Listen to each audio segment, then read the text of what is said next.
Good evening. আজকে আলোচনা করব টেন্ডার্ড ব্যালট পেপার নিয়ে।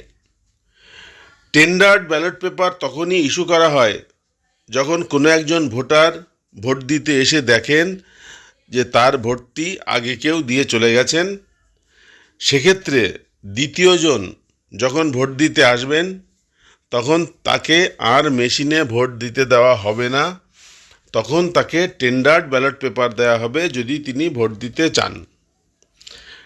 টেন্ডার্ড ব্যালট পেপার এটা গোনা হয় না, আলাদা খামে করে ডিসিআরসিতে জমা দিতে হয়। কখন কি পরিস্থিতিতে টেন্ডার ব্যালট একজন ভোটার পেতে পারেন সেটি এখন আলোচনা করব। যখন এমন কোনো ভোটার ভোট দিতে এসেছে যার ভোট আগেই দেওয়া হয়ে গেছে, তিনি তখন টেন্ডার ভোট দেবেন। প্রতিটি বুথে 20টি করে টেন্ডার্ড ব্যালট পেপার ডিসি থেকে দেওয়া হবে। ফর্ম নম্বর 17B-তে সেই সমস্ত ভোটারদের বিশদ বিবরণ লিখে রাখতে হবে যারা টেন্ডার্ড ব্যালটে ভোট দিয়েছে। ফর্ম নম্বর 70B-র 5 নম্বর কলমে তাকে দিয়ে সই বা LTI করিয়ে নিতে হবে। তার ক্ষেত্রে ফর্ম 17A পূরণ হবে না।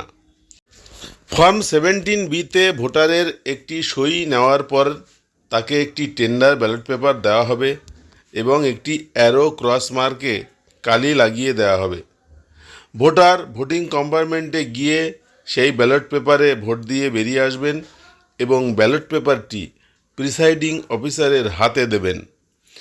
ডিসি থেকে প্রাপ্ত কভার ফর টেন্ডার ব্যালট পেপারে সেই সমস্ত ব্যালট পেপারগুলি এবং ফর্ম নম্বর 17B ঢুকিয়ে রাখতে হবে। ভোটের শেষে 17C-তে পার্ট 1-এর 8 নম্বর কলামে কত টেন্ডার ব্যালট পেপার পেয়েছেন, কতগুলি ভোটারকে দিয়েছেন, কতগুলি অব্যবহৃত অবস্থায় ফেরত দিয়েছেন, সমস্ত হিসাবগুলি নির্ভুলভাবে লিখতে হবে। এটি হলো একটি নমুনা টেন্ডার ব্যালট পেপার। এই ব্যালট পেপার অনেক পুরানো, গুগল থেকে নেওয়া হয়েছে ছবিটি। বর্তমান দিনে টেন্ডার ব্যালট পেপার বা সাধারণ ব্যালট পেপারে আরও কিছু পরিবর্তন হয়েছে। প্রত্যেকটি ব্যালট পেপারের বাঁদিকে একটি সিরিয়াল নম্বর থাকবে, ক্যান্ডিডেটদের নাম থাকবে, ক্যান্ডিডেটদের একটি ছবি থাকবে এবং তারপর ক্যান্ডিডেটরা যে দলের সেই দলের নাম এবং প্রতীক থাকবে। ভোটার তার অ্যারো ক্রস মার্ক দিয়ে এই চিহ্নের উপর বা ছবির উপর তিনি তার ভোটটি দেবেন এবং ভাঁজ করে প্রিসাইডিং অফিসারকে দেবেন। আপনারা এখন দেখতে পাচ্ছেন form 17B list of tendered votes কিভাবে লিখতে হবে। উপরের পার্টে constituency number, polling booth number সব লিখতে হবে এবং নিচের পার্টে প্রথমে ইলেক্টরের নাম লিখতে হবে 2 নম্বর ঘরে, কারণ 1 নম্বর ঘরে সিরিয়াল নম্বর থাকবে।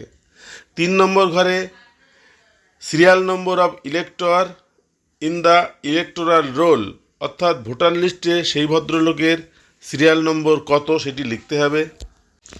4 নম্বর ঘরে লিখতে হবে এই যে ভোটার এখন ভোট দিতে এলেন তার অরিজিনাল ভোটার নম্বর, যেটা 17A-তে লেখা রয়েছে। অন্য কোনো একজন ভোটার ভোট দিয়ে গেছেন, সেই সিরিয়াল নম্বরটি এখানে লিখতে হবে এবং 5 নম্বর ঘরে এখন যিনি টেন্ডার ব্যালটে ভোট দিচ্ছেন তিনি সই করবেন।